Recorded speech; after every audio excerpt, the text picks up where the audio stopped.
Well, one of the things I always touch on with people when we're having discussions is etiquette. I know it's crazy. Some people are oxymoron, music industry etiquette, but there's certain things that it will help you to navigate this if you know what questions to ask.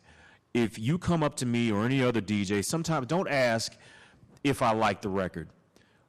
Ask me, and I'm telling this is a tip for everyone in here who's an artist. Ask me, do I think it'll work? That Hurricane Chris song, I will tell everyone who wants to hear my opinion that I hate that song. Do I think, when I heard it, did I think it was going to work? That was a home run. Yep. I said, that's going to be on the radio, and as soon as they get a video, it's going to be on 106 in Park every day for the next 60 days. Yep. You have to know the questions to ask people when you're out here trying to network, because if you ask me if I like it, I'm putting this out there. Like, if you hear a DJ and they say it's cool, they don't care anything about your record.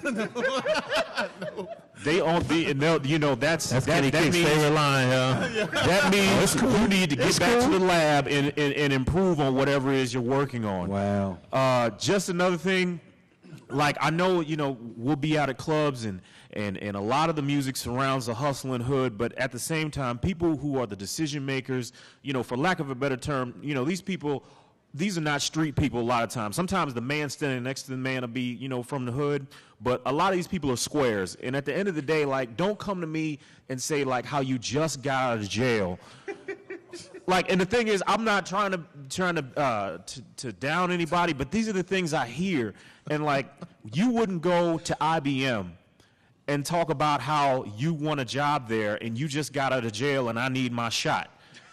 Because and the thing is that IBM job may pay you $50,000. If you're trying to get on at a record label, you're talking about amount of money that goes into the millions of dollars. Being from St. Louis, I didn't know about Nelly scrapes with the law for real until he had already sold 15 million records. So I know the hustle and hood is a lot of the marketing, of how we get our records out there, but you have to know when to cut that off. Because I'm sorry, it's just not, it's going to turn more people off than it's going to turn on. That's you get to that way down the line. You talk about being shot 9 times when your record is already finished and the A&Ring is done. You don't. I guarantee you that wasn't what 50 Cent talked about when he went in and talked to Dr. Dre and Jimmy Iovine, because they're not from that world. Oh, go ahead. No, because you just touched on something that was just a nerve with me. That is so, Jay just made the perfect quintessential point to me. I was in Canada with a A&R rep from Universal Warner Brothers, and I think Maple Leaf up there, right? We saw this kid named Caleb Simmons 4 years ago, okay? The kid could rap and beatbox at the same time, right? Don't even know physically how it was possible. Everybody was standing there with their mouths down, like, oh my God, this kid's gonna be the next greatest thing. The next thing that happened was he walked up to us telling us about his jail stints. His cousin walked up to us telling us he was his manager and couldn't put 2 sentences together and had him on lock for contract for 3 years. Everybody got up and left and walked out. Don't you know that 2 years later, Caleb Simmons was the runner-up in Canadian Idol? 2 years later, because he missed that window because of all that personal stuff. Don't think that personal stuff is not talked about in that boardroom, because it is. That will kill an opportunity for an artist. So I'm sorry, but that just... No, perfect, to put a story behind, like, what I talk about. And say when you do get your foot in the door, like, you're only as good as your next hit. Yeah. Like, Dave, when he comes to town and we have meet and greets, we'll be sitting with the artist, and sometimes, it bothers me. I'm like, how are you playing Hollywood when you're sitting here eating, chicken with us here at Hooters? You know what I'm saying? Like, these are the people playing your records, and you don't want to you can't get out of there fast enough. Like, the thing is, and this is something specifically for artists who really haven't sold one record yet. They're guys, and the thing is, the guys who are cool, like, there'll be songs that I don't like, but I will put the extra push and say, yo, check this record out. We got this through the pool.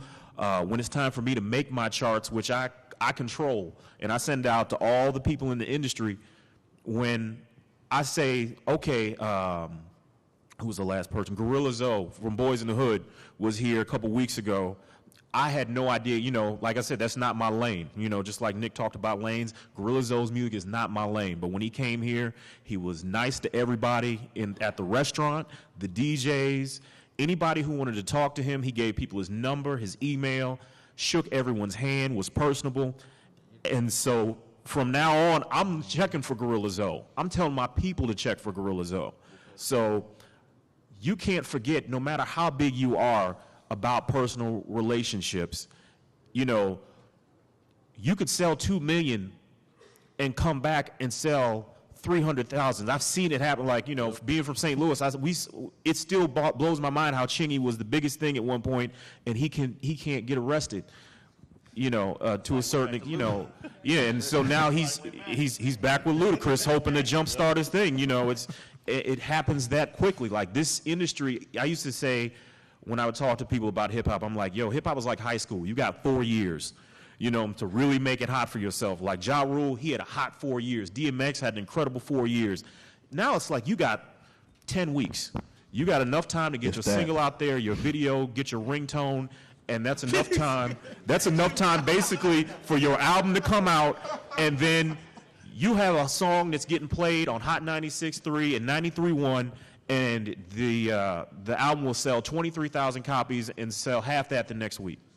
Wow. And just real quick to piggyback, I was joking earlier, but for real, like, don't go beating up the program directors and none of that, because, like, I'm not going to mention any names, but we've had artists, whether it was them or their entourage, y'all know who they were, yep, who got into it or whatever with a programmer or a DJ, and then that corporate game showed them just how powerful that the pen is mightier than the sword. You know what I'm saying? Yeah, you know what I mean? It's not the thugs. It's not the thugs that win, y'all. It's the bosses. I mean, the thugs is under the bosses, y'all. The records will get pulled from the playlist. You will be shut down. So when you're going out there, you cannot be threatened. I've seen it from both sides. I worked in radio too, and there's been times where, you know, we've gotten calls from crazy artists. Yo, I'm going to see you in the parking lot after y'all get off if y'all don't play my record. Nah, that's not how you get on, because they're going to remember you and make sure that you don't get on, and be careful around the company you keep too.